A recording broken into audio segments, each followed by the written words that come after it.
I'm wondering, Gio, maybe dedicated gear cutting machines are going to go extinct with one of these new 5-axis machine tools. Let's have a quick look.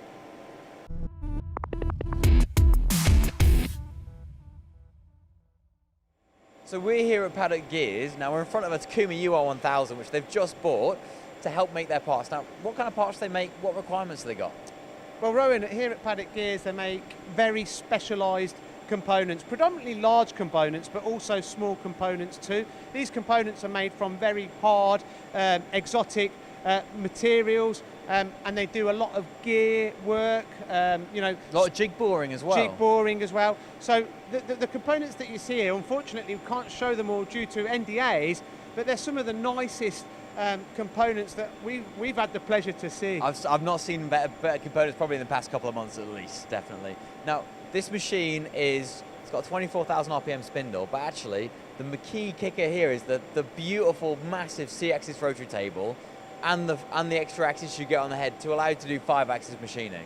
Absolutely, and not to mention, you know, the torque of this machine, you know, 42 kilowatts continuous, I believe, Rowan. Yeah, which normally you don't get. For 40 kilowatts you might get as like an S6 value, but 42 kilowatts continuous, absolutely huge. It's phenomenal, and all these factors contribute to the rigidity of this machine. But let's start at the foundation. This machine weighs 28 tons. It's such a rigid machine, dual column construction.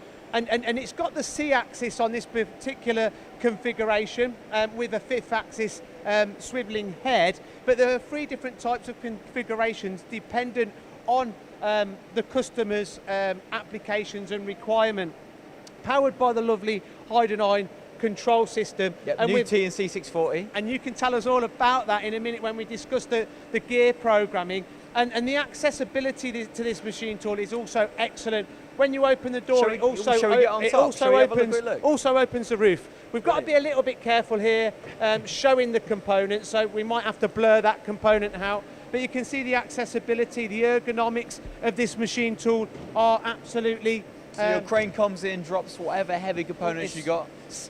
It's designed so well. This particular 5th axis configuration is not like many that you see out there, or a typical 5th axis configuration. You know, the spindle is going to the part rather than the part going to the spindle. These are quite heavy parts, so actually the C-axis on the rotary on the table, with not a tilting on the table, means that you can spin the part, but you're not tilting it. There's no awkward forces on the casting. Absolutely, the machine don't get the wear that it would do in that kind of configuration. And also loading them heavy parts, you don't want to be throwing them around. You've got more kind of speed and accessibility to that part with this configuration.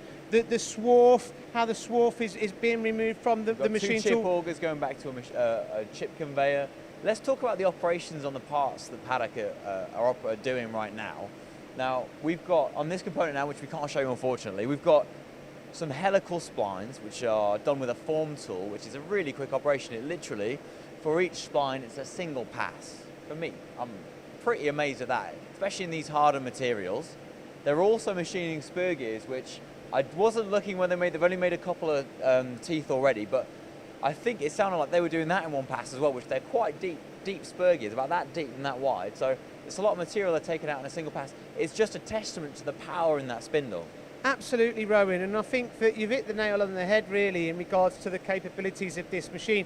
As you mentioned in your intro, you know, they've got dedicated gear cutting machines. So is that how they were making these before? Absolutely. So they were shaping the gears on the dedicated gear machines. Now, they've introduced the Takumi as well as some other machine tools, and they're actually machining the gears. Not only machining the gears, but machining the gears more accurately and with a better surface finish. And as you mentioned again in the intro, they're also doing the jig boring in the same operation, so saving operations, saving that component going from one machine to another machine, and keeping the relationships between the holes or the bores and the gears very accurate. So if I was an operator, I would probably maybe consider jig boring, helical gear cutting, spur gear machining to be maybe 3 very different operations, 3 very different requirements, maybe requiring 3 different machines.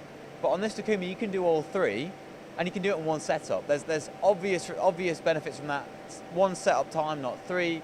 you've got reliability, quality of tying up tolerances between those 3 different setups. You've got 3 different stack-ups of tolerances. So there's obvious benefits to using one of these machines. Absolutely. I think it doesn't just lend itself to this type of application, but a multitude of different applications. And it's a really clever design, and I really like the construction. I think this is the first time that you've seen a Takumi. This is my first time And what do seeing a you Takumi. think? What, in your opinion, what do you make of this machine tool? Well, I now know that maybe they do make some smaller ones, but knowing that this is the big Takumi I've seen, if someone then says, oh, we've got a Takumi on the shop floor, I'll hope it's something as big as this, because I'll definitely be just as impressed. And hide and iron control. I used to use hide and iron when I was on the shop floor. It was one of my favourite control systems.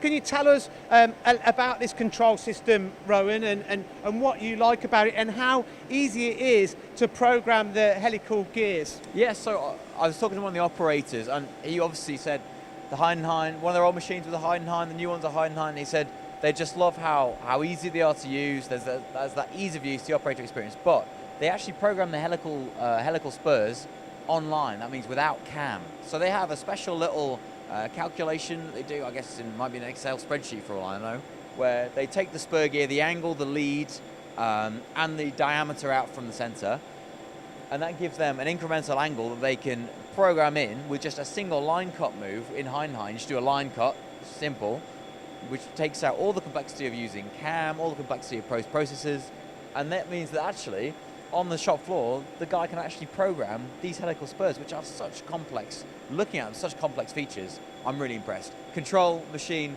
working in harmony. Rowan, it's been an absolute pleasure reviewing this machine with you. You also do power skiving on this machine to create gears. This is their second Takumi now, the first one being the UR600, and they've got their third one on order due to the success of Takumi and how it's kind of eliminated backlog that they were getting. It's transformed their business. So you think this has made dedicated gear cutters extinct? They'll always have their place, but definitely an argument to say that this is the future.